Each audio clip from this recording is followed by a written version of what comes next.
Aleluia, irmãos. Que domingo maravilhoso, uma manhã fria, gostosa, um sol quente lá fora. Está sem vento, isso é muito bom, eu amo quando não venta. Porque o vento ele tem a tendência de me arrastar junto com ele. E como eu não tenho muito peso para me manter fixo no chão, eu padeço um pouco disso.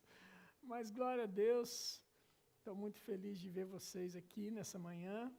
E vai ser uma bênção essa manhã, amém, irmãos? Nós vamos aprender um pouco mais da palavra do Senhor. E ela vai nos instigar a vivermos uma vida cada vez mais plena na presença dEle, amém? O tema da mensagem de hoje é a importância de passar o bastão à próxima geração. Eu vou falar de novo, porque eu acho que só a Lisiane ouviu. A importância de passar o bastão para a próxima geração. O que é isso, pastor? É o que você normalmente conhece e ouve dizer a respeito de legado. Você pode falar comigo, legado? O que é um legado? Legado é justamente isso. É você deixar marcado na história algo que transforme a vida de outros. Ou que ajude a outros a transformar a sua própria existência. Amém, queridos? Isso é legado. E eu queria que você abrisse comigo em Atos, capítulo de número 9, versículo de número 26. Atos 9, versículo de número 26. Aleluia. Você achou? Atos 9, 26 diz assim: tendo chegado a Jerusalém, procurou juntar-se com os discípulos. Todos, porém, o temiam, não acreditando que ele fosse discípulo. De quem está falando aqui, irmãos? Do Saulo. Paulo, também conhecido como Paulo. Amém, irmãos? Amém. Já disse isso aqui e volto a repetir. Paulo não mudou de nome, não, tá bom? Ele chamava Saulo e também chamava Paulo. Saulo era o nome dele de judeu e Paulo era o nome dele grego, na língua grega. Ok? Vocês estão comigo? Então ele não mudou o nome como Abraão mudou o nome. Ele era Abrão, passou a ser Abraão. Ok? Então pronto, no caso de Paulo não houve essa mudança. Então aqui está falando de Paulo. Ele se converteu aqui ainda, as pessoas o tratavam como Saulo, por quê? Porque eles não tinham conhecimento dele como Paulo. E aí chamavam ele de Saulo. Mas ele era aquele perseguidor da igreja. Eu só quero fazer um adendo aqui que o Guilherme esqueceu, viu, Gui? Ô Guilherme, ô Gui, você esqueceu de uma visita ilustríssima nessa manhã, que é a Esther. Tá ali, o meu bebezinho, coisa linda. Primeira vez na igreja, né? A filha da Laís, que delícia. Já está dando os gemidinhos ali, coisa gostosa. Essa igreja vai ficar cheia de bebê daqui a um dia. Ei, Jesus, você precisa se disponibilizar para ajudar lá no departamento infantil, porque haja bebê, viu? Meu Deus. Além dos que estão já na porta, né, Wallace? Já quase nascendo também. Tem a Thaís também, que é do esposa do Henrique. Agora também vou falar também, falei da sua daquela vez, né? A Stephanie também, esposa do Jackson, também está grávida. Eu não aguento guardar segredo, irmão. Glória a Deus. Que bênção, estou feliz. A igreja está crescendo, irmão, cheio de crianças. Bênção demais. Aleluia. Então aqui versículo 27 agora. Mas Barnabé, diga comigo, Barnabé, tomando-o consigo, levou-o aos apóstolos e contou-lhes como ele vira o Senhor no caminho e que este lhe falara e como em Damasco pregara ousadamente em nome de Jesus. Estava com eles em Jerusalém, entrando e saindo, pregando ousadamente em nome do Senhor. Irmãos, parem e olhem aqui para mim. Na vida cristã, queridos, nós sempre precisaremos de Barnabés. Sempre precisaremos dessas pessoas, irmãos. Por quê? Porque vem chegando pessoas pedindo passagem. Vem chegando pessoas que precisam realizar aquilo que Deus a chamou para realizar. E eu e você, querido, temos um papel fundamental nesse processo. É de lançar pessoas, é fazer com que... Olha, quando eu era criança lá no Brasil, a gente gostava de brincar na piscinas. E a gente brincava lá,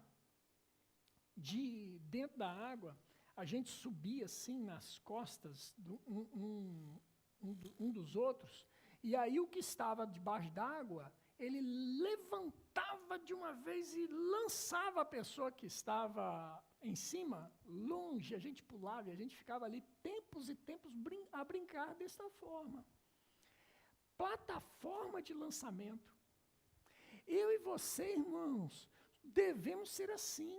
Pessoas que dão os ombros para outros subirem, não, veja bem, outros subirem para serem lançados. Não é ninguém pisar em você, te humilhar, não é isso, amém, irmãos? Para que você possa impulsionar outros para chegar no propósito de suas vidas. Agora, pensa comigo, irmãos. Paulo chega, se converte. Quem era Paulo? Perseguidor da igreja. Um assassino. Ele prendia e matava, irmãos. O negócio dele era matar crente. Pensa nisso. As pessoas tinham medo, pânico de ouvir falar no nome de Saulo.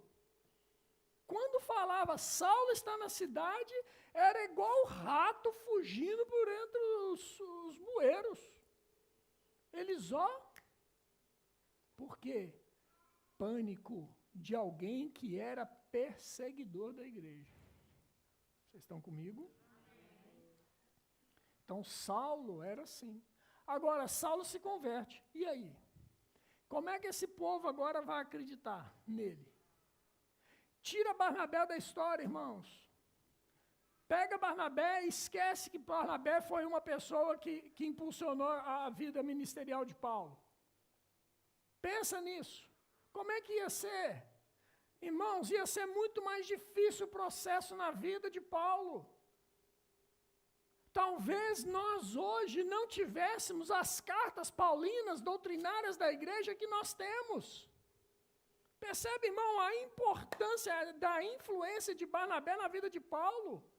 Se nós tirarmos Barnabé na vida de Paulo, querido, Paulo teria uma tremenda dificuldade para realizar, para se aproximar. Primeiro, ele precisava se aproximar dos apóstolos.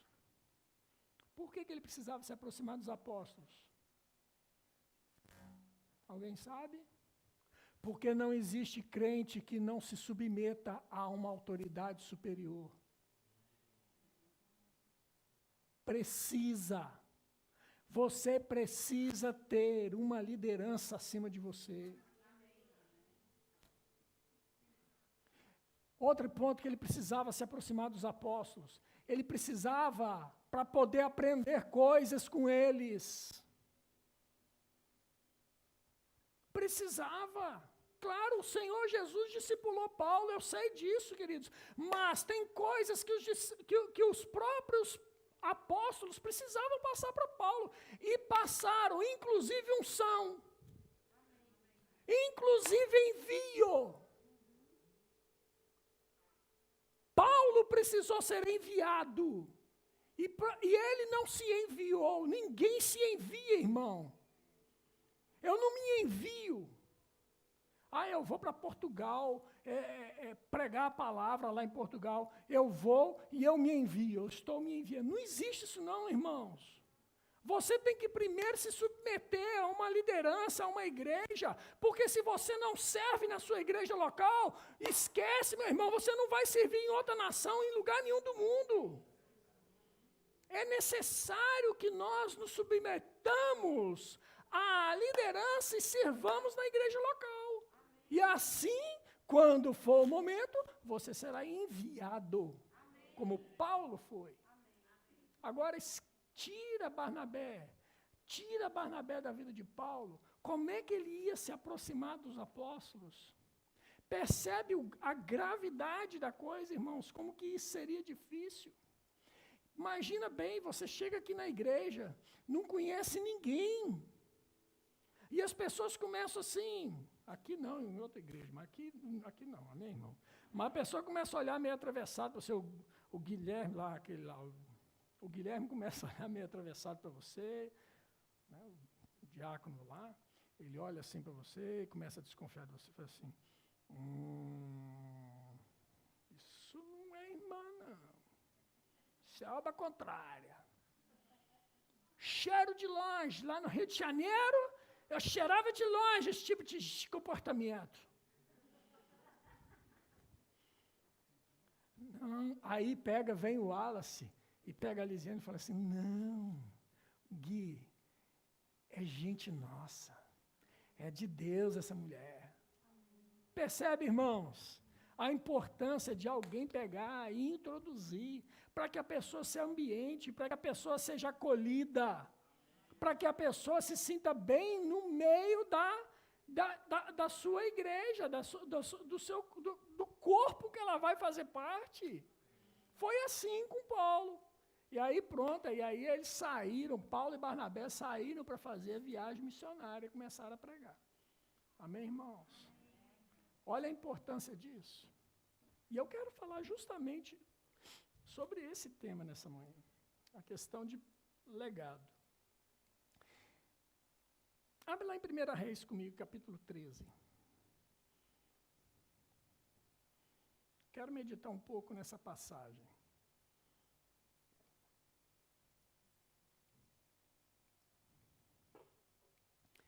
Primeiro livro de Reis, capítulo 13. Depois em casa você lê esse capítulo inteiro. Mas eu não vou ler ele todo não.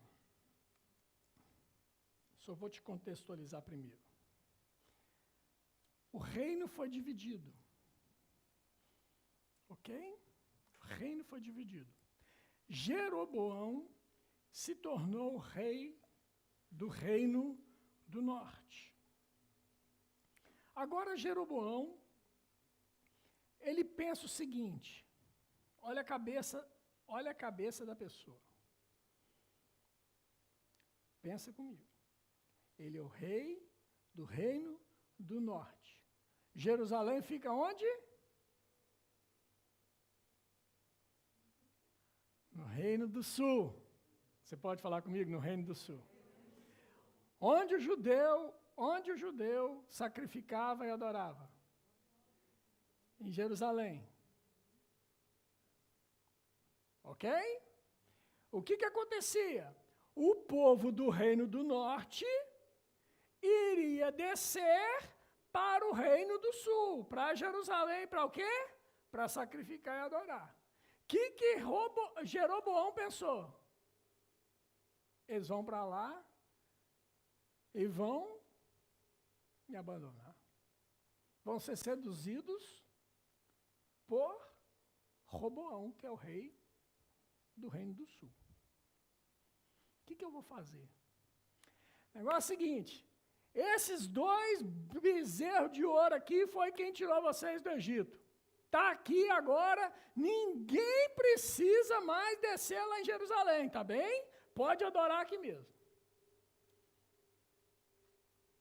Levou o povo para uma adoração a ídolos.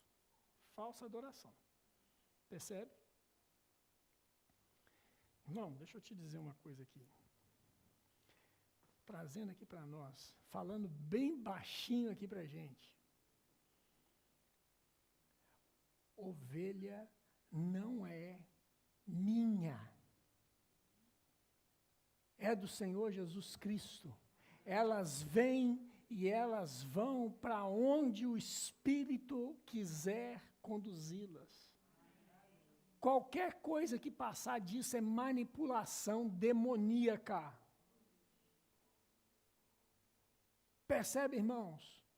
Se eu começar a querer prender as pessoas aqui nessa igreja, é manipulação. E quem manipulava era Jezabel. E a Jezabel é condenada em Apocalipse, falando que espírito que estava, era espírito de Jezabel. Manipuladora. Está a ver? Vocês estão comigo? Então pronto. As pessoas são livres. São livres para ir, como são livres para vir. Percebe? Nós temos aqui no nosso meio pessoas que vieram de outras denominações.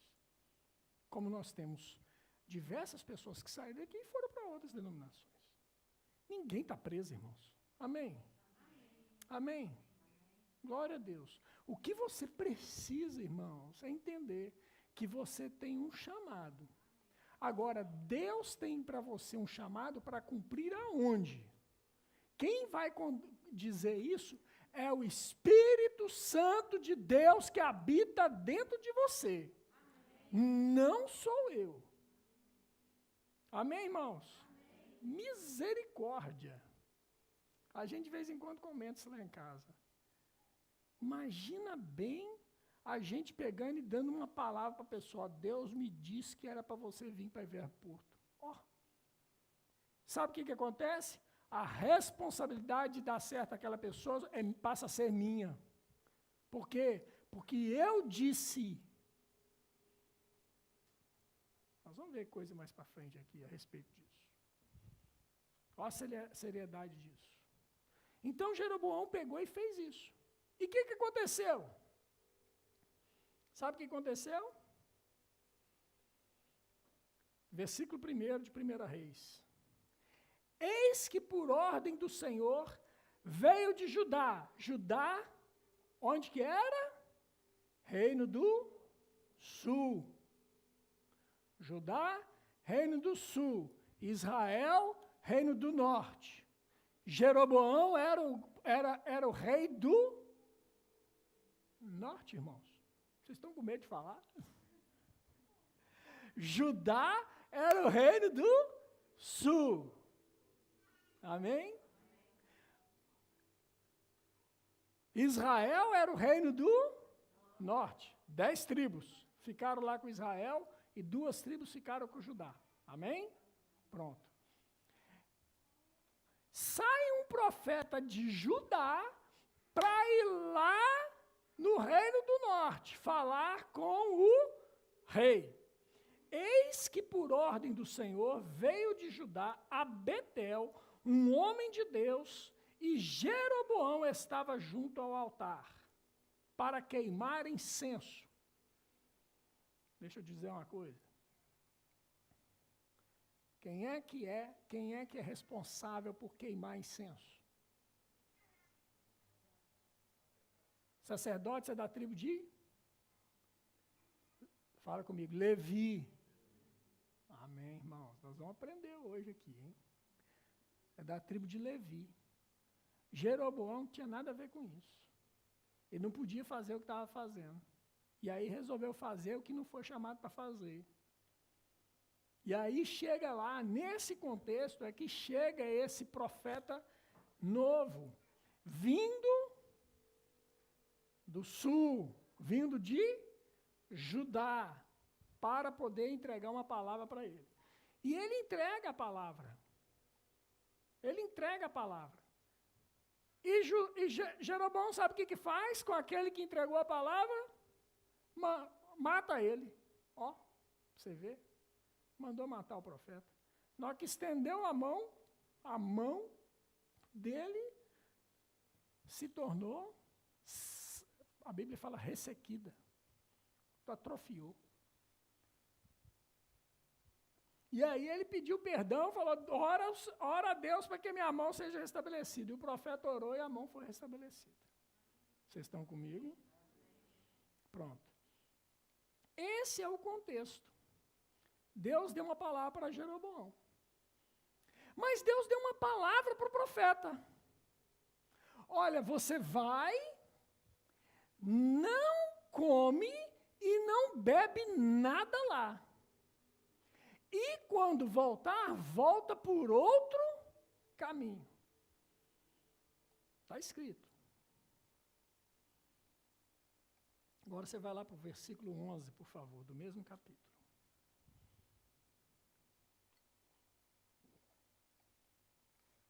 Esse profeta novo saiu, ele estava indo embora para Judá. Judá era o reino do sul. Que povo maravilhoso, vocês aprendem rápido. E agora ele está indo embora. Ele já fez o trabalho dele, já entregou a palavra para o rei, e agora ele está a voltar. Sim ou não? Pronto. Versículo 11. Morava em Betel um profeta velho. Diga comigo, profeta velho. Vieram seus filhos e lhe contaram tudo que o homem de Deus fizera aquele dia em Betel. As palavras que dissera ao rei, contaram-nas a seu pai. Perguntou-lhes o pai, por que caminho se foi? Mostraram seus filhos o caminho por onde fora o homem de Deus que viera de Judá. Então disse a seus filhos, albardai-me um jumento. Albardaram-lhe o jumento e ele montou. E foi após o homem de Deus e achando-o sentado debaixo de um carvalho, lhe disse, és tu o homem de Deus que vieste de Judá? Ele respondeu, eu mesmo. Então lhe disse o profeta velho, dizendo para o profeta novo, vem comigo à casa e come pão. Porém ele disse, não posso voltar contigo, nem entrarei contigo, não comerei pão, nem beberei água contigo neste lugar, porque me foi dito pela palavra do Senhor, ali não comerás pão, nem beberás água, nem voltarás pelo caminho por que foste. Tornou-lhe ele, também eu sou profeta como tu, e um anjo me falou por ordem do Senhor, dizendo, faze-o voltar contigo à tua casa, para que coma pão e beba água. Porém, mentiu-lhe.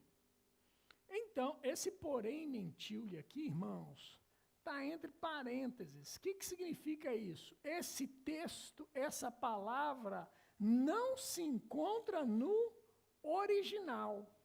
Ok? Foi introduzido por teólogos ao texto atual. Ok? E diz assim, porém mentiu-lhe. Versículo 19. Então voltou ele e comeu pão em sua casa e bebeu água. Estando eles à mesa, veio a palavra do Senhor ao profeta que o tinha feito voltar. E clamou ao homem de Deus que viera de Judá, dizendo, assim diz o Senhor, porquanto foste rebelde à palavra do Senhor, e não guardaste o mandamento que o Senhor teu Deus te mandara, antes voltaste e comeste pão e bebeste água no lugar em que te dissera, não comerás pão nem beberás água, o teu cadáver não entrará no sepulcro dos teus pais. Depois de o profeta, a quem fizera voltar a haver comido pão e bebido água, albardou para ele o jumento, foi-se, pois, e um leão o encontrou no caminho e o matou. O restante da história, você lê em casa depois.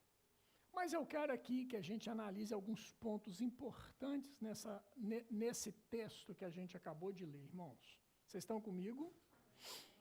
Primeira coisa que a gente precisa ter é cuidado para nós não deixarmos de ouvir a voz de Deus e ser necessário vir uma geração de longe para fazer o que deveria ser nossa responsabilidade. Irmãos, a gente vai se tornando com cera nos ouvidos, a ponto de nos tornarmos insensíveis à voz do Espírito Santo e não corresponder com aquilo que o Espírito Santo está nos mandando fazer. E aí Deus precisa de quê? Levantar outra geração para enviar e fazer algo que estava na nossa responsabilidade de fazer. Fala comigo, misericórdia. Misericórdia, irmãos. Eu não sei quanto a você, mas tudo aquilo que Deus confiou para eu fazer, eu quero fazer, não quero que outra pessoa faça. Amém, irmãos? Imagine bem, se Deus confiou para mim um talento, eu quero pegar esse talento e multiplicar esse talento. Agora, tem muita gente pegando o talento e escondendo debaixo do colchão, com medo do que pode acontecer com ele. Conforme diz aquela parábola dos talentos, que Jesus narra. Ei, irmão, deixa eu te dizer uma coisa. Deus te deu coisas, colocou coisas no seu coração para fazer, querido. Faça! Faça! Irmãos, dia após dia, domingo após domingo, a gente anuncia que nós precisamos de você para servir. Por que a gente vive falando isso? Porque a gente vive tendo a necessidade que você se envolva. Nós temos uma matéria no discipulado que chama-se Envolva-se, que é uma oportunidade de demonstrar para você os diversos departamentos que a igreja tem para que você conheça, para você poder saber aonde você pode trabalhar. Agora pensa bem, precisa vir uma outra pessoa aqui para poder dizer alguma coisa.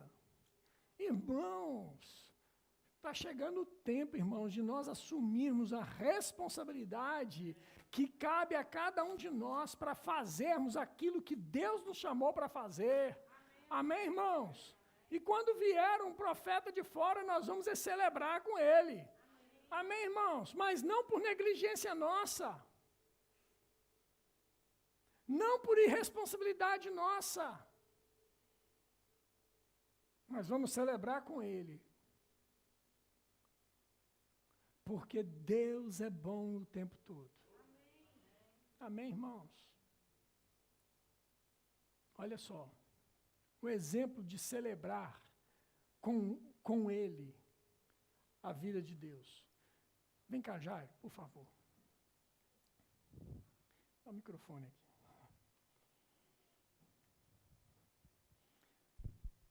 Vem cá, sobe aqui um pouquinho, eu vou ficar com você, pode ficar tranquilo. Você pode tirar a máscara um pouquinho para o pessoal poder te ver melhor. O Jairo chegou aqui há pouco tempo na igreja. E ele tem sido uma bênção, tem sido um queridão aqui no nosso meio. E tem sido um prazer caminhar com o Jairo. Quando estava aqui no dia que o Manuel Dias esteve aqui? Ó, nós temos 1, 2, 3, 4, 5, 6, 7, umas 10, 12 pessoas estavam aqui no dia que o Manuel Dias esteve aqui. No dia que o Manuel Dias esteve aqui, o Jairo estava passando por uma situação inusitada. Qual que era? Fala aí para mim. O que estava acontecendo no seu corpo físico? Fala para eles. Estou tremendo um bocadinho, mas é por causa do frio, pessoal. Vou te esquentar então, vem cá. Vai lá. Motivo de muita alegria estar aqui com os irmãos em comunhão. Irmãos, no dia 24 de outubro, no domingo, o profeta do Senhor, Manuel Dias, esteve cá e ele revelou aqui que uma pessoa estava sendo curada de um cisto nas omoplatas. Quem lembra?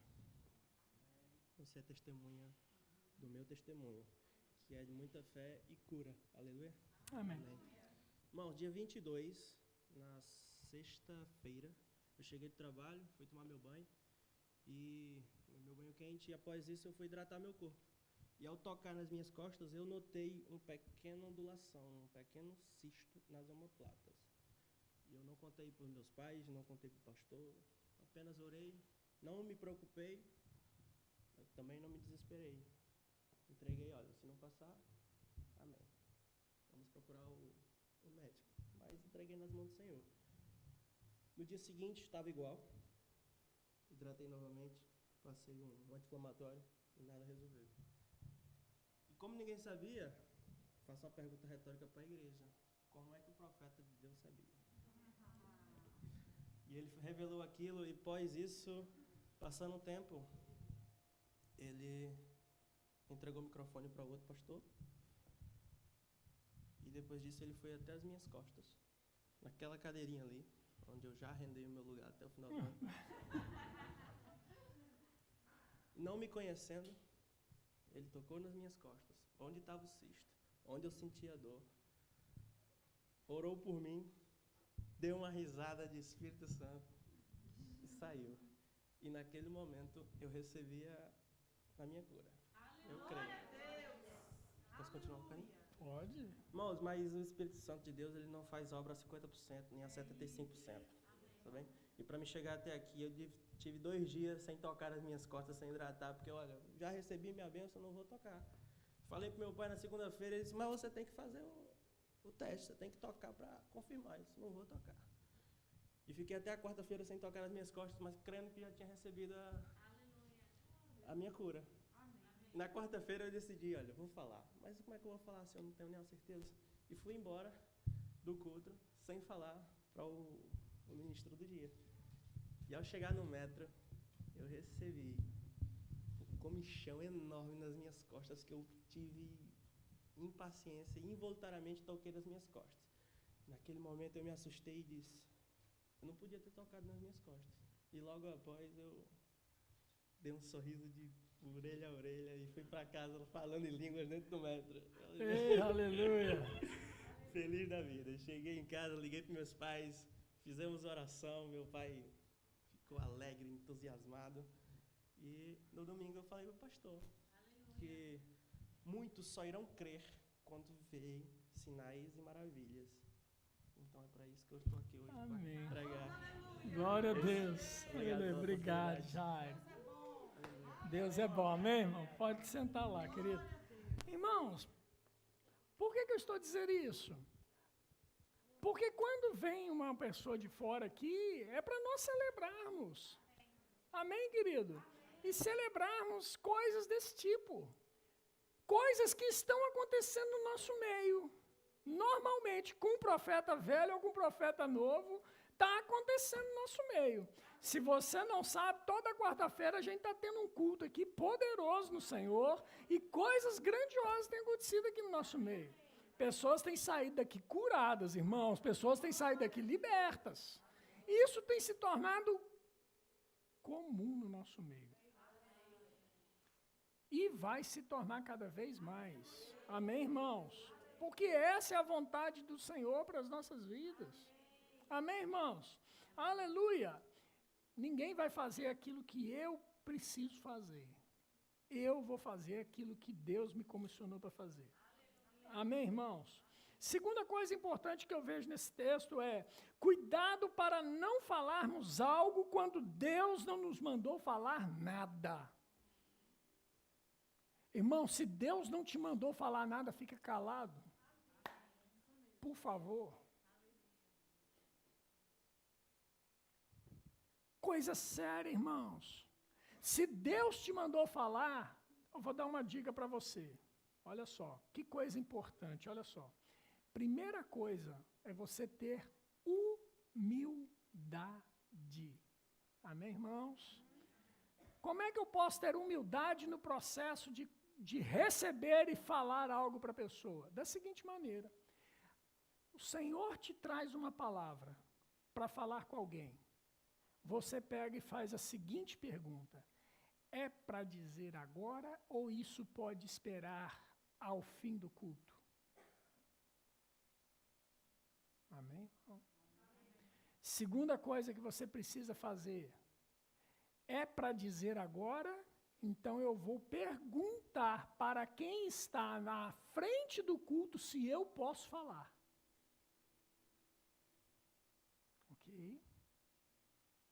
Terceira coisa importante. Deus falou comigo realmente isso? Para eu dizer? Amém, irmãos? Deus não falou nada para aquele profeta. Às vezes a gente pega no afã de querer dizer algo para uma pessoa, a gente está matando um ministério. A gente está matando um chamado. A gente pode matar uma pessoa. Simplesmente porque a gente estava empolgado com a unção do culto. Isso pode acontecer? Pode. Vocês estão comigo aqui, irmãos? Presta atenção em mim aqui. Isso pode matar uma vida. Uma palavra maldita, mal expressada, pode matar uma pessoa. Eu já vi coisas assim, irmãos, acontecerem. Minha família, eu tenho uma cunhada. Foi numa determinada igreja, um profeta pegou e levantou e deu uma palavra para essa pessoa, para essa minha cunhada. Acabou com a vida da minha cunhada. Ela saiu de lá arrebentada. Aí foi e compartilhou com uma irmã lá de oração, que era companheira de oração dela. Ela falou assim, vamos lá então, vou lá com você. Aí foram as duas, na semana seguinte, lá nesse lugar, nessa igreja. E o profeta levantou agora para poder profetizar contra aquela irmã. E ele pegou e começou. Você é uma mulher má. Você maltrata seus filhos, que isso, que aquilo. Seus filhos é aquilo, vão morrer, que não sei o que. Começou a dizer um monte de coisa. Acabou o culto. As irmãs ficaram sentadas no mesmo lugar, do jeito que estavam. Quando acabou o culto, a minha cunhada saiu de lá curada. Porque ela viu que aquele homem trazia palavras que não eram de Deus. Aquela irmã, ela era estéril, ela nunca tinha gerado filhos. Ou seja, profetizou coisas que não eram verdade para ela. Então, a minha cunhada entendeu que também aquilo que ele tinha profetizado na semana anterior também era falso. Irmãos, os falsos profetas vão sair de onde? Do mundo? Falsos profetas vão sair de dentro da igreja. É do nosso meio. Percebe, querido? Nós temos que tomar cuidado com isso. Amém? Vamos para frente aqui. Terceiro ponto importante para nós cuidarmos. Cuidado para não impedirmos uma nova geração de seguir a direção de Deus para as suas vidas. Cara, Deus falou com um profeta novo. O cara estava indo certinho, foi lá, entregou a palavra, não comeu, não bebeu, pegou o outro caminho, estava indo embora certinho. Aí vem um bocudo e fala... Bocuda aí, desculpa aí os amados portugueses. Vem alguém de boca grande que não deveria falar o que falou, pega, vem, entrega uma palavra e faz o quê? O cara que estava indo certinho na direção de Deus, voltou atrás. Irmãos, eu não sei quanto a você, mas eu não quero ser pego diante de Deus, travando o chamado ministerial de ninguém. Percebe, irmãos, a seriedade disso? Nós temos que tomar cuidado com essas coisas. Irmão, para que você vai no culto hoje? Vai nada. Vamos ficar aqui, vamos fazer um churrasco com os amigos. Você já foi ontem no culto das mulheres, para que você precisa ir hoje? Você já foi ontem no Fried, para que você precisa ir na igreja hoje?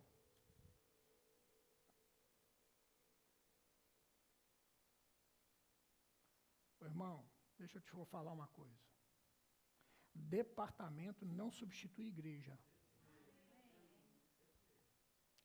Departamento não substitui igreja. Um departamento da igreja é um departamento. É bênção, é bom, tem que existir, mas deixa eu te dizer uma coisa, não substitui igreja. Amém, irmãos? O Wise foi bênção ontem, glória a Deus. Cadê as irmãs hoje aqui? Percebe, irmãos? O Fried foi bênção ontem, cadê o Fried hoje aqui? Os homens foram bênção ontem, cadê os homens hoje aqui? E assim sucessivamente, irmãos. Amém? Amém. Aleluia. Irmãos, cada um de nós tem um chamado. Cada um de nós tem um propósito diante de Deus para cumprir. Eu e você temos a responsabilidade de não atrapalhar ninguém. Amém, irmãos? Olha, sabe que você até canta bem, mas não vou deixar você cantar, não. Ó. Olha, você até tem jeito para ser diácono, mas sabe o que é? Eu não vou deixar você ser diácono nessa igreja, não. Sabe qual o lugar que primeiro eu servi na igreja? No Ministério de Música. Mentira, estou brincando. Primeiro lugar que eu servi na igreja foi na diaconia. Foi o primeiro lugar. Eu era diácono. E por ter sido diácono, aquela mulher linda e maravilhosa ali me viu lá de diácono. Ela falou assim, uau, que homem. É um desse que eu quero para ser meu marido. Ai, ai, ai. E a sogra falou assim, que homem. É um desse que eu queria para ser meu genro, casar com a minha filha. Ó, e isso foi verdade. A outra eu exagerei, mas essa foi verdade. Percebe, irmãos? Nós temos que promover as pessoas, ajudar as pessoas a servir, a encontrar o seu lugar no corpo de Cristo. Irmãos, não existe crente sem ministério. Vou repetir isso para você. Não existe crente sem ministério. Todos nós, queridos, fomos chamados para servir uns aos outros. Amém, irmãos? A quarta coisa importante que eu preciso falar para vocês. Todo o nosso esforço deve ser como de Barnabé, que conduziu Paulo ao seu propósito. Lembra do texto que eu li inicialmente a respeito de Paulo e Barnabé? Queria chamar o pessoal do louvor para aqui. Tinha uma música, que eu já citei ela aqui uma vez. Era o seu nome, José, natural de Chipre, também chamado Barnabé, das consolações. Homem bom e piedoso, cheio de temor e fé, homem de Deus. Essa música, ela continua e diz assim que quando Paulo converteu-se a Cristo, lhe faltou amigo. Mas providência, sim, da mão de Deus, chegou. Barnabé chegou, irmãos. Glória a Deus por Barnabés. E eu oro para que essa igreja seja cheia de Barnabés. Homens e mulheres que vão promover, ajudar outras pessoas a se encontrarem no reino. Amém, irmãos? Você é uma bênção. Mas você também pode ser bênção para outra pessoa. Amém, irmãos? Não ache que você... não, quem sou eu? Não, irmãos, você é importante. Pastor, mas eu sou tímido. É para você alcançar o tímido, lindão. Eu sou extrovertido. É para você alcançar todo mundo. O que importa, irmão, é que a pessoa entrou nessa igreja, ela tem que se sentir amada, ela tem que se sentir acolhida, ela tem que se sentir importante no nosso meio. Amém, irmãos? Aleluia! Independente da cor, independente da raça, independente da nação dela. Amém, irmãos?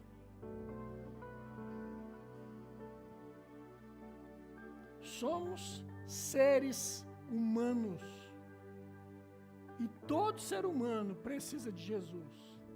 Seja o angolano, seja o cabo-verdiano, seja o São Tomé e Príncipe, não sei como é que fala. São Tomense. É isso aí. Seja quem for, precisa serem acolhidos. E você faz parte disso. Não acha que é o pastor que vai fazer isso, não. É responsabilidade minha também. Também. Mas você imagina 50 pessoas saindo ali na igreja, para fora da igreja ao mesmo tempo, como é que eu vou dar conta? Domingo passado eu tentei fazer isso, peguei um daqui, peguei um dali, aí alguém me agarrou, pronto, já foi embora. Eu preciso de você. Nós precisamos de você.